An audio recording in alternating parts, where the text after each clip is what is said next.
from the time I was 10, like I've been known as Reed Malik the golfer. And it's like, yes, like I play golf. But just like learning through Varsity Catholic that like, that's not who I am. I'm not the golfer. Like I'm Reed Malik, beloved son of God. I do put a lot of time into making sure I'm as fit as I can be, like that I'm the best communicator on the team, that like I'm controlling all the controllables. Translating that into my faith, like being able to control all the controllables in my faith, like showing up every day, like being intentional with how I treat other people and how I pray, and like going to confession when I need to go to confession, and even when I don't want to. I think that's a big thing. Like there's things you do in your sport that you don't want to do, but you do it anyways because you know you have to.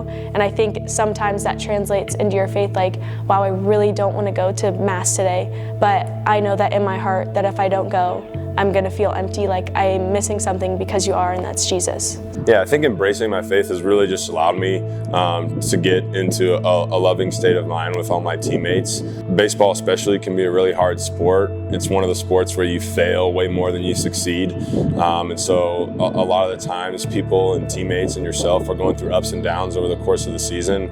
And I think just all the things that you learn by pursuing your faith is just all about love and forgiveness and kindness and care. And I think that's allowed me to pursue that in my relationships with my teammates. And, I've been really lucky. A lot of our team are Christians and, fear the Lord and want to get to know Him every day. So that community that I have in the locker room is something that I think is really strengthened my faith, and I think as well as my teammates too. They just kind of shaved away all the layers. They shaved away the pride and like the armor that I had from playing for Nebraska, specifically for Nebraska, is you get a lot of people in your corner that make you feel invincible and make you feel untouchable. And they just kind of cut right through it. And it wasn't making me feel bad about my achievements. It was, how are you, Rebecca? We're sons and daughters of God first, and that like we can go there and just have a community that we can talk about sports, but most of the time I feel like no one wants to talk about sports, but there's not like this, because there's definitely like an aura sometimes around like athletes where other students might think that we're different than them, I guess, in some ways, and it's like we're not.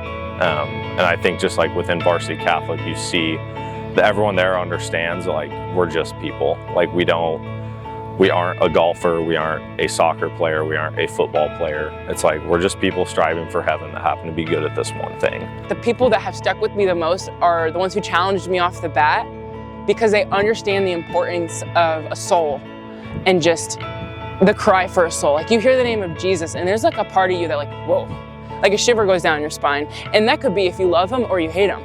There's something powerful in the name of Jesus. As being an athlete, a lot of the things you do are 100% as fast as you can, like all the time, go, go, go. And I think when I started to focus more on my faith, Jesus pulled me away from it and reminded me that not everything has to be done immediately, like things take time.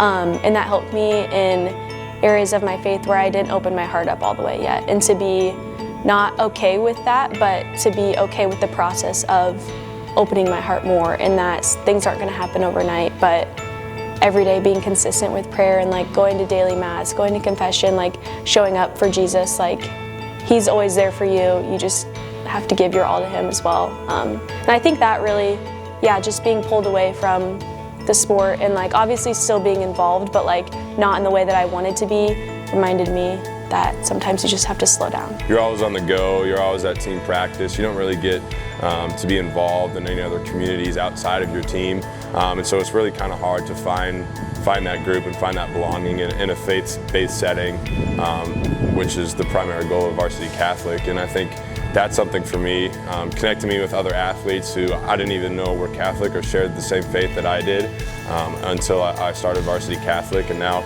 pursuing relationships with those people and growing my faith and their faith together, whether we're at a Varsity Catholic event or a Bible study or at church or not, whether it's just we're just sitting down in the training table or seeing each other in the weight room. I think it's a community and a network that it really allows the faith to be alive within the athletic department. Like when you're so madly in love with something, you find yourself at the edge of a cliff, or you find yourself you're like, oh, how did I get here? But at the end of the day, it's like you're so in love that love just leads you and it just happens and you don't even second guess it. There is someone who knows how to take care of you. And there's someone who desperately wants to.